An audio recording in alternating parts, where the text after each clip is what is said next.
तो हेलो मेरे प्यारे बच्चों, कैसे हैं आप सभी। आई होप आप सभी बढ़िया होंगे। तो बच्चों, आज के इस वीडियो में हम बात करेंगे प्रतिरोधों के संयोजन या प्रतिरोधों के समूहन पर बात करने वाले हैं।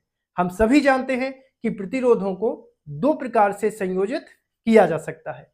एक होता है प्रतिरोधों का श्रेणी क्रम संयोजन और दूसरा होता है प्रतिरोधों का समांतर क्रम संयोजन। प्रतिरोधों के श्रेणी क्रम संयोजन पर हम वीडियो बना चुके हैं, जिसकी डिस्क्रिप्शन में लिंक है, तो आप वहां से जाके वो वीडियो देख सकते हैं। इस वीडियो में हम बात करेंगे केवल प्रतिरोधों के समांतर क्रम संयोजन पर। मैं हूं श्रीधर आचार्य। तो चलिए वीडियो को करते हैं स्टार्ट। प्रतिरोधों को समांतर क्रम में संयोजित करने के लिए हम तीन प्रतिरोध लेते हैं। बच्चों देखो, यहां पर हमने लिया पहला प्रतिरोध और इस तरह से हमें तीन प्रतिरोध लेना है और तीनों प्रतिरोधों को एक दूसरे के समांतर रख देना है। इसके बाद बच्चों, तीनों प्रतिरोधों के प्रत्येक सिरे को, माने पहले सिरे को, हमें एक बिंदु से जोड़ देना है इस प्रकार से, और इस बिंदु को हमें नाम दे देना है ए, और प्रत्येक प्रतिरोध के दूसरे सिरों को हमें एक दूसरे बिंदु से ऐसे जोड़ देना है और इस बिंदु को भी हमें नाम दे देना है बी। ठीक है, अब क्या करते हैं, प्रतिरोधों को नाम दे देते हैं। सो ये हो जाएगा प्रतिरोध R1, ये प्रतिरोध हो जाएगा R2 और ये हो जाएगा प्रतिरोध R3। अब इसके बाद क्या करना है बच्चों, अपन को एक वायर लेना है और जो बिंदु ए है यहां से ले जाकर यहां पर हमें कनेक्ट कर देना है एक वायर से। इसके बाद बच्चों, ए और बी के बीच में हमें एक सेल लगा देना है जिसका विभवांतर हम लेते हैं क्या, भी। ये क्या है बच्चों, ये एक सेल है जिसका भी विभवांतर है। बड़ा वाला डंडा इसको पॉजिटिव लेते हैं, मतलब धनात्मक। छोटा वाला डंडा इसको लेते हैं ऋणात्मक। और इसके बाद बच्चों, एक यहां पर हमें लगा देनी है क्या, एक दाब कुंजी लगा देनी है। सो जैसे ही हम दाब कुंजी के को दबाएंगे, सो परिपथ में I विद्युत धारा प्रवाहित होने लगेगी। सो बच्चों, यहां से इस परिपथ में I विद्युत धारा प्रवाहित हो रही है। अब बच्चों, जैसे ही ये I विद्युत धारा बिंदु ए पर पहुंचती है, जैसे ही ये I विद्युत धारा बिंदु ए पर पहुंचती है, सो ये धारा तीन भागों में विभक्त हो जाती है, क्योंकि उसको तीन रास्ते दिख रहे हैं। तो यहां पर जो विद्युत धारा जाएगी तो इसको हम बोल देते हैं I1, और यहां पर जो विद्युत धारा जाएगी तो उसको बोल देते हैं I2, और यहां पर जो विद्युत धारा जाएगी तो उसको बोल देते हैं I3।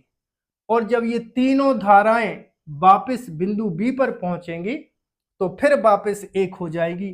तो यहां पर विद्युत धारा I बन जाएगी और I विद्युत धारा वापस सेल को मिल जाएगी। ऐसे विद्युत धारा इससे परिपथ में चक्कर लगाती रहती है। तो बच्चों, यहां पर कुल धारा कितनी लगाई है अपन ने, I, जो कि तीन भागों I1, I2 और I3 में बट गई है। तो यहां पे आ जाएगा I1 प्लस हो जाएगा I2 प्लस हो जाएगा I3, और इसको देते हैं समीकरण नंबर 1। ठीक है, अब इसके बाद बच्चों आपको क्या करना है, सबसे पहले प्रतिरोध R1 लेना है और R1 के सिरों के बीच जो ओम का नियम आपको अप्लाई कर देना है। प्रतिरोध R1 के लिए ओम के नियम से।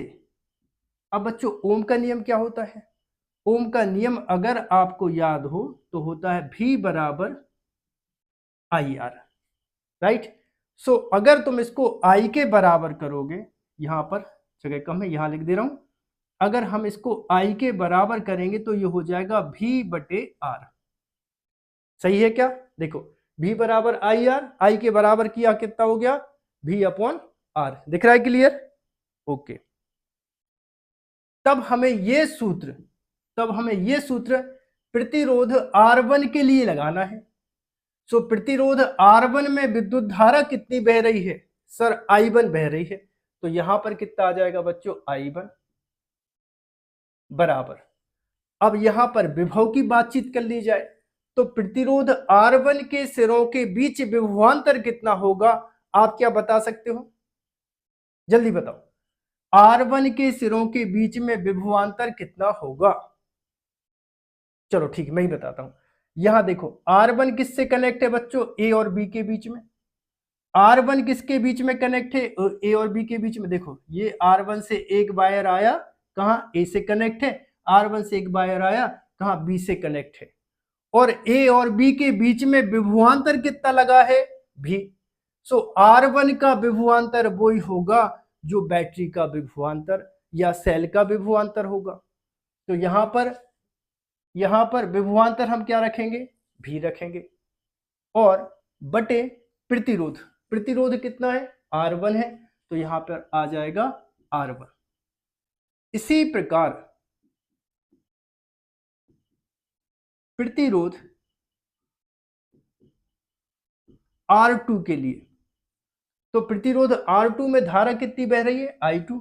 तो यहां पर आ जाएगा देखो I2 बराबर, अब विभवांतर कितना होगा बच्चों? देखो R2 जो है A और B के बीच में कनेक्ट है, R2 A और B के बीच में कनेक्ट है, और A और B के बीच का विभवांतर है V। माने विभवांतर बदल नहीं रहा है, यहां पर विभवांतर कितना रहेगा? V, और इसका अपॉन में प्रतिरोध कितना है? R2। ठीक है। इसी प्रकार प्रतिरोध R3 के लिए बात करोगे तो प्रतिरोध R3 A और B के बीच में कनेक्ट है, और A और B के बीच में भी विभवांतर लगा है। माने जब प्रतिरोधों को समांतर क्रम संयोजन किया जाता है या समांतर क्रम में जोड़ा जाता है, सो विभवांतर का मान कभी नहीं बदलता। तो यहां पर तीसरे के लिए भी क्या हो जाएगा? I3 इक्वल V बटे R3। क्लियर है क्या? सो वीडियो को पॉज करके जल्दी से इतना आप नोट कर लीजिए। कर लिया?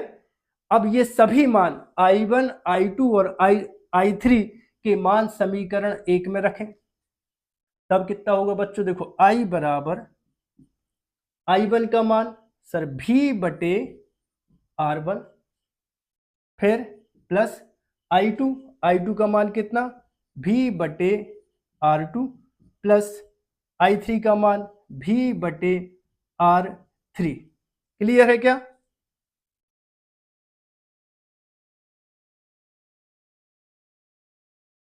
इसके बाद यहां से V को आपको कॉमन लेना है।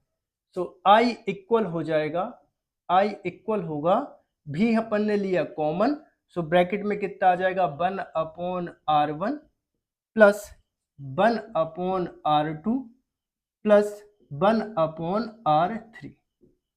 ठीक है, इसको देते हैं समीकरण नंबर 1। ठीक है, 2 एक दे चुके हैं, इसको समीकरण नंबर 2 दे देते हैं। अब यदि इस संयोजन का तुल्य प्रतिरोध R हो, कुल प्रतिरोध R हो, यदि इस संयोजन का तुल्य प्रतिरोध R हो तो ओम के नियम से, ओम के नियम से I बराबर कितना होगा? V बटे R। भाई कुल विभवांतर कितना लगा रहे? V। कुल कितनी धारा बह रही? I। तीनों का तुल्य प्रतिरोध कितना लिया अपन ने? R। तो इसको देते हैं समीकरण नंबर 3। समीकरण नंबर 3, और समीकरण नंबर 3 में भी I बराबर V बटे R, यहां मान रखोगे तो कितना आ जाएगा? देखो V बटे R, ठीक है, ये I का मान V बटे R यहां रख रहे हैं, तो यहां पर कितना है? V ब्रैकेट में कितना? 1 बटे R1, 1 बटे R2, 1 अपॉन R3, और यहां पर V से V को क्या करना है तुम्हें? कैंसिल कर देना है। सो फाइनली आंसर आपको मिल जाएगा यहाँ पर 1/r बराबर 1/r1 plus 1/r2 plus 1/r3। सो बच्चों ये प्रतिरोधों के समांतर क्रम संयोजन में तुल्य प्रतिरोध के लिए व्यंजक है। ठीक है। सो आई होप आप सभी को वीडियो पसंद आया होगा, और आप सभी को यदि वीडियो पसंद आया हो तो चैनल को सब्सक्राइब करें, वीडियो को लाइक करें और वीडियो को अपने दोस्तों के साथ शेयर करें। मिलते हैं अगले वीडियो में।